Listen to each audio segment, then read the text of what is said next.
Hello everyone, welcome back to our channel. ఇప్పుడు మనమైతే తిరుమల తిరుపతి శ్రీ వెంకటేశ్వర స్వామి దర్శనం తర్వాత ఈ ఆకాశగంగకు అయితే వెళ్తున్నాం. చూస్తున్నారు కదా, ఆకాశగంగకు వెళ్ళే మార్గం అన్నమాట ఇది. ఈ ఆకాశగంగకి వెళ్ళే మార్గంలో షాపింగ్ ఏరియా అంతా కూడా చాలా బాగుంటుంది. అన్నీ కొంచెం రీజనబుల్ రేట్లకే ఉన్నట్టు అనిపిస్తాయి, కావాలంటే తీసుకోవచ్చు. అలాగే ఇక్కడ కొన్ని పువ్వులు, ప్లాస్టిక్ పువ్వుల దండలు ఉన్నాయన్నమాట. అంటే తల్లో పెట్టుకునే సేమ్ డిటో మల్లెపూల దండలానే ఉన్నాయండి. కానీ ఒరిజినల్ ఫ్లవర్స్ పెట్టుకుంటే మంచిది, కానీ ఆ ప్లాస్టిక్ అంతా ఏం పెట్టుకుంటాం చెప్పండి. ఈ ఆకాశగంగ ఎలా ఉద్భవించిందంటే స్వామివారి పాదపద్మాల నుండి వచ్చిందంట. అయితే స్వామివారి ఆజ్ఞ మేరకు గరుత్మంతుడు ఆకాశం నుండి గంగను తీసుకువచ్చినందుకు దీనిని ఆకాశగంగ అని పేరు వచ్చిందట.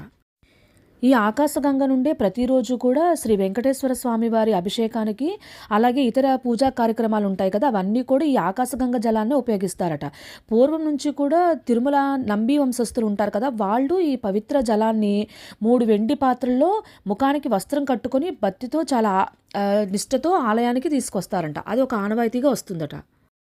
ఇక్కడ మరొక అద్భుతం ఏంటంటే ఆంజనేయ స్వామి తల్లి అంజనాదేవి ఇక్కడ ఒక పుష్కరం పాటు, అంటే దాదాపుగా 12 ఏళ్ల పాటు తపస్సు చేసిందంట. ఆ తపస్సు కారణంగా ఆంజనేయుడిని తన గర్భాన్ని ధరించిందని పురాణాలు చెబుతాయి. అయితే ఇక్కడ నుండి జాపాలి హనుమంతుడు టెంపుల్ ఉంది కదా, అక్కడ ఆ తల్లి హనుమంతుడికి జన్మనిస్తుందంట. అందుకనే హనుమంతుడి యొక్క జన్మస్థలము అంటారు జాపాలిని. చూసారు కదా, ఇక్కడ శ్రీ అంజనాదేవి మరియు బాలాంజనేయ స్వామి యొక్క ఆలయం కూడా ఉంది. ఇక్కడ ఆకాశగంగ చూడండి, పైనుండి అట్లా దారలా వస్తుంది కదా, కానీ ఇది ఎక్కడి నుండి వస్తుందో ఎవరు చెప్పలేరని చెప్పేసి అంటారు. ఈ ఆకాశగంగలో స్నానం చేయడం వల్ల మనం ఏవైతే ఒక 100 పుణ్య కార్యక్రమాలు, అంటే మంచి కార్యక్రమాలు చేస్తే ఫలితం ఎట్లా వస్తుందో, అలాగా ఒక్కసారి ఈ ఆకాశగంగలో స్నానం చేయడం వల్ల కలుగుతుందట.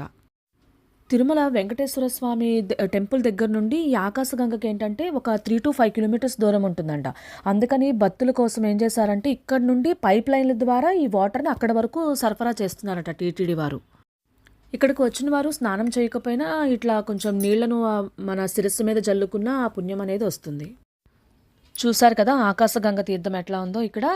మీరు ఎవరైనా రాకపోయి ఉంటే కనుక తప్పకుండా ఇక్కడికి రండి, చాలా బాగుంటుంది ఈ ప్లేస్, ఈ వ్యూ అంతా కూడాను. ఒక 4-5 డేస్ ఉండేలా వస్తే కనుక మనం ఇవన్నీ కూడా కవర్ చేయొచ్చు. ఇలాంటి ఎన్నో బ్యూటిఫుల్ వెరైటీ వీడియోస్ కోసం నా ఛానల్ని తప్పకుండా చూస్తూ ఉండండి. అలాగే మీకు ఏమనిపించిందో కామెంట్ రూపంలో తెలియచేయండి. Thank you.